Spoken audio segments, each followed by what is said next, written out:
ద్వారా యేసుక్రీస్తు నామములో మీ అందరికీ శుభములు. సైన్యములకు అధిపతి యెహోవా సెలవిచ్చినదేమనగా, ప్రియమైన దేవుని జనాంగమా, మనము యేసుక్రీస్తు యెహోవా పేరు పెట్టబడిన జనాంగము, ఆయన పేరు పెట్టబడిన జనాంగము.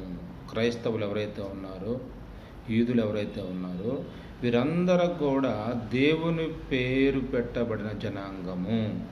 వారి పక్షాన దేవుడున్నాడు, వారితో దేవుడున్నాడు. వారు దేవునితో నడవటానికి దేవుడు ఒక పరిశుద్ధ గ్రంథాన్ని ఆయన ఇచ్చాడు. ఆయన వాక్కు శక్తి, ఆయన వాక్యాన్ని మనకు అందించాడు. పాత నిబంధన, కృత నిబంధన. ప్రియమైన దేవుని బిడ్డలారా, క్రైస్తవురాలు ఎవరైనా సరే ఆయన నిబంధనలో, ఆయన వాక్యానుసారంగా నడవాలి. ఇది కట్టడ. లోకం వేరు, క్రైస్తవులు వేరు. లోక మర్యాద వేరు, క్రైస్తవ జీవితం వేరు. ప్రియమైన దేవుని బిడ్డలారా, ఈ విషయాన్ని మనం గమనించాలి. ఈ లోకంలో జీవిస్తున్నప్పుడు ఈ లోకం మనలో కలవకూడదు. లోకం నుండి మీరు వేరే ఉండమని దేవుని వాక్యం సెలవిస్తుంది. ప్రియమైన దేవుని బిడ్డలారా, ఈ విషయాన్ని మనం గమనించుకోవాలి. ఎందుకంటే లోకము మనల్ని చూస్తూ ఉంది. వీళ్ళు క్రీస్తు బిడ్డలు, దేవుని బిడ్డలు అని పేరు పెట్టుకున్నారు కదా, వీళ్ళకి మనకు తేడా ఏంటి అని వాళ్ళు గమనిస్తూ, అనుక్షణం మనల్ని గమనిస్తూ ఉంటారు. అందుకే మీరు లోకము నుండి వేరయ్యుండుడి. లోకము వాళ్ళ పనులు అవి చేసుకుంటాయి. ప్రియమైన దేవుని బిడ్డలారా, కష్టమైన, శ్రమైన, దుఃఖమైన, అది ఏదైనా కానీ దేవుని నిబంధనలో నువ్వు కట్టుబడి ఉండాలా. దేవుని వాక్యానుసారంగా నువ్వు ప్రవర్తించాలా. ఇది క్రైస్తవుని యొక్క మొట్టమొదటి లక్షణం. ప్రియమైన దేవుని బిడ్డలారా, అది ఏదైనా కానీ దేవుని వాక్యానికి విరుద్ధంగా మనం ప్రవర్తించకూడదు. నీకు ప్రాణం పోయే స్థితి వచ్చినా, నీ ఆస్తి పోయినా, నీ అంతస్తు పోయినా, నీకున్న సమస్తం ఏది పోయినా కానీ దేవుని నిబంధనకు మీరి నువ్వు ప్రవర్తించొద్దు. అబ్రహాము ఆయన దేవుని నిబంధన ప్రకారం నడిచాడు కాబట్టి ఆయన ద్వారా ఈ భూప్రపంచం అంతా ఆశీర్వదించబడింది.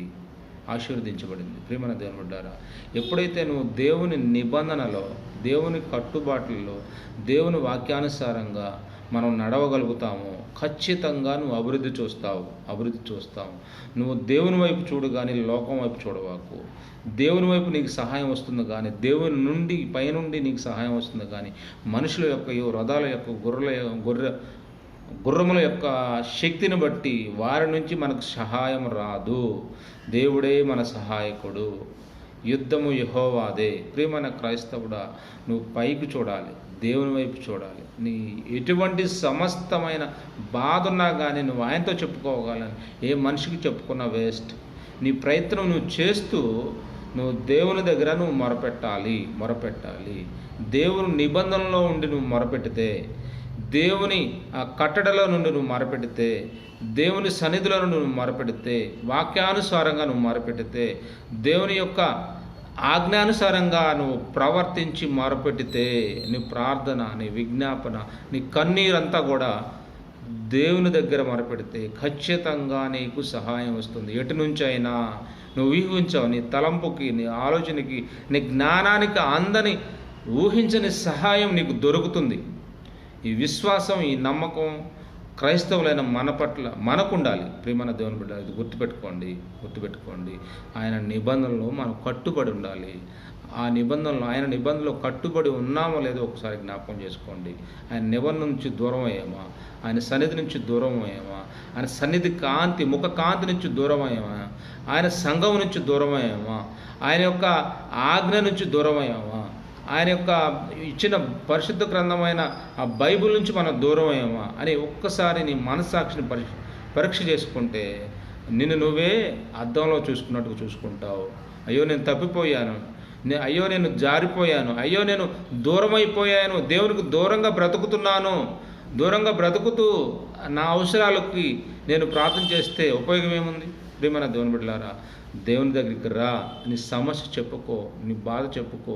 ఒకవేళ తప్పులు చేసినా, ఒకవేళ తెలిసి తెలియక పొరపాటు చేసినా కానీ దేవుని సన్నిధిలో ఒప్పుకుంటే కప్పుకోవద్దు. ఒప్పుకుంటే దేవుడు నీకు సహాయకుడు. ప్రియమైన దేవుని బిడ్డలారా, ఈ వాక్యం వింటున్న ప్రతి ఒక్కరు కూడా దేవుని నిబంధనలో పాలుభాగస్తులుగా ఉండాలి. దేవుని నిబంధనలో కట్టుబడి ఉన్నామో లేవో, దేవుని నిబంధనకి దూరంగా ఉన్నామా, దేవుని నిబంధనలో ఉన్నామా అన్నది మీరు తెలుసుకోగలిగితే ఖచ్చితంగా మనం ఆశీర్వాదాలు చూస్తాం, అద్భుతాలు చూస్తాం, మన కుటుంబంలో మనలో మార్పులు చూస్తాం. ఊహించిన రీతిగా, ఎవరు ఆలోచించిన రీతిగా, ఆ జ్ఞానానికి అందని రీతిగా నీ కుటుంబం, నువ్వు ఆశీర్వదించబడతారు.